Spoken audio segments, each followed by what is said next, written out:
And then I think probably Cape Kennedy would be our sort of main operational launch site. Starbase and Florida were two competing locations to launch Starships. 2 years ago, Elon Musk, the head of SpaceX, announced the Starship plan, stating, "I think Kennedy will sort of be our main operational launch site." However, until now, everything seems to tend to change. 1,000 miles to the west of Florida, Starbase is increasingly developing and overshadowing the Kennedy Space Center, rising to become a mecca for Starship. So, what made SpaceX change their plans? Let's find out everything in today's episode of Alpha Tech. As known about SpaceX's Starship launch facilities, they currently operate two bases, one running at full capacity in Texas and one less active one in Florida. However, when Starship becomes operational regularly, only one location may be selected as the main facility for Starship launches, while the other base will primarily serve as a testing ground for rocket components. Initially in 2022, Elon Musk mentioned SpaceX's long-term plan to shift Starship activities to NASA's Kennedy Space Center in Florida, where the company was constructing a new launch tower with all the necessary permits for orbital launches. The South Texas location might be maintained as a research and development center, but as Starship becomes operational, the need for lively testing programs at Boca Chica Beach may decrease. While SpaceX appeared to have secured the battle for test flights from Starbase, there was speculation that Texas might lose ownership of historic future flights to Mars. However, things don't seem to go according to the scenario we thought. The new mecca structure has risen in Florida, but over the past year of 2023, there haven't been significant developments.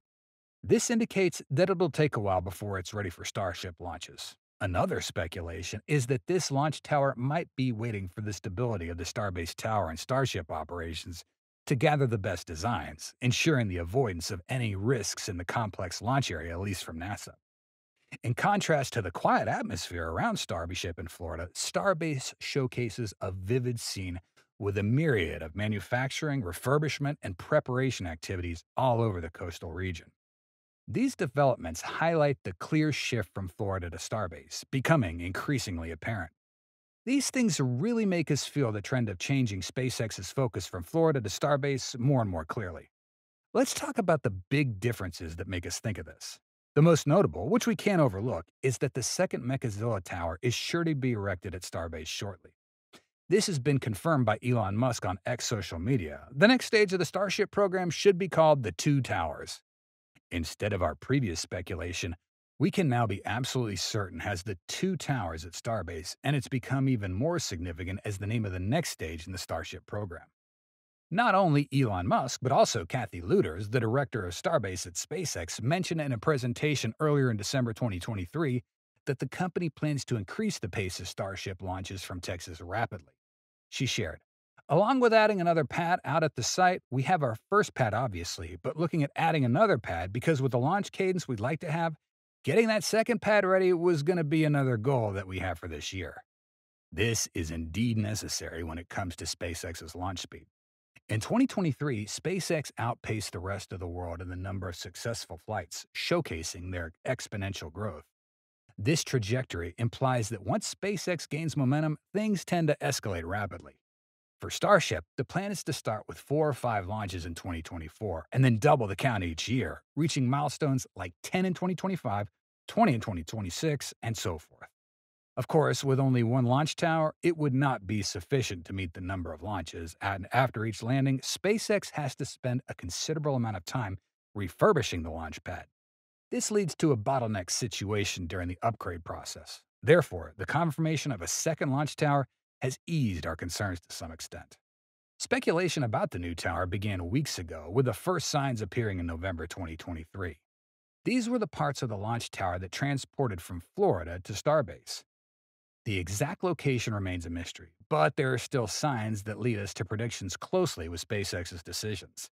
In December 2023, SpaceX's team of workers removed the historic Pad A. This wasn't regular maintenance or upgrades. Even the base of the pad was cut, indicating its discontinuation. Pad A is gone.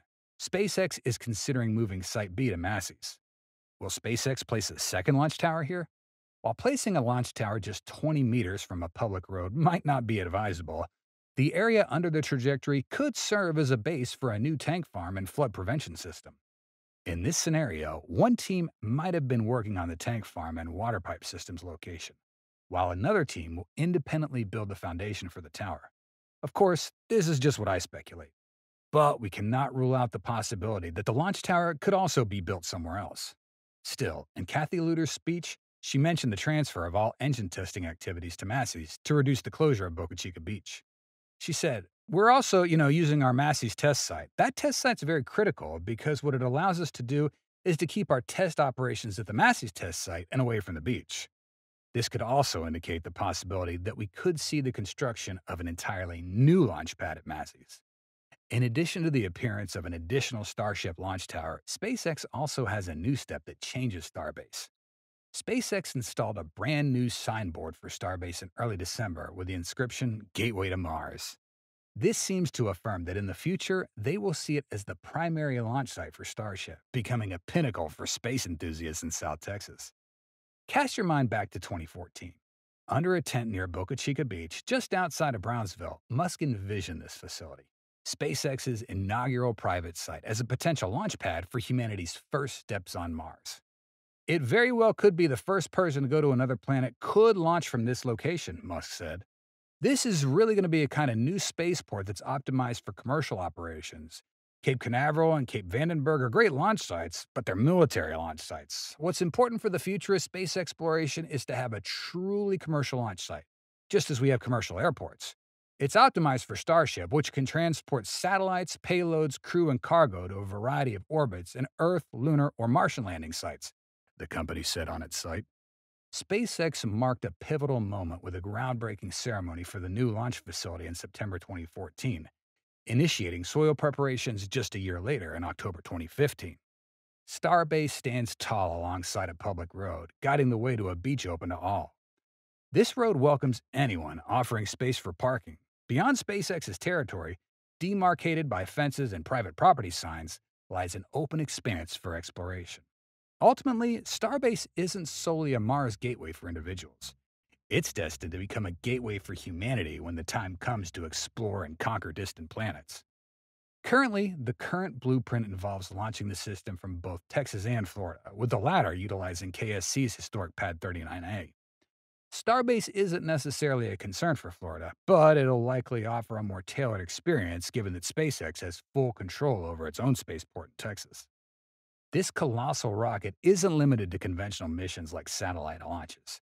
Its innovative design has attracted the attention of various organizations exploring alternative applications. The Department of Defense, for instance, is considering utilizing rockets like Starship to transport troops swiftly to operational zones, potentially revolutionizing transit times. In the upcoming missions, Starship and Super Heavy will lift off from Starbase, heading eastward over the Gulf of Mexico to reach orbit before returning to the pad for landing. The versatility of Starship allows it to either deploy a payload to orbit and return for a landing, or venture beyond Earth's orbit toward more distant destinations. Current heavy-lift rockets, including NASA's Evolving Space Launch System, serve diverse objectives. Starship's architecture, with provisions for in-orbit refueling post-liftoff, differs from the SLS, which offers a direct trajectory to its target post-launch from Kennedy Space Center. In terms of liftoff power and payload capacity to Earth orbit, Starship seems unrivaled at present. That's all for today's episode. Hope you enjoyed it and learned something new. Please let us know what you think in the comments section below. Your feedback's very important to us and helps us make better videos for you. Thank you so much for watching, and see you next time.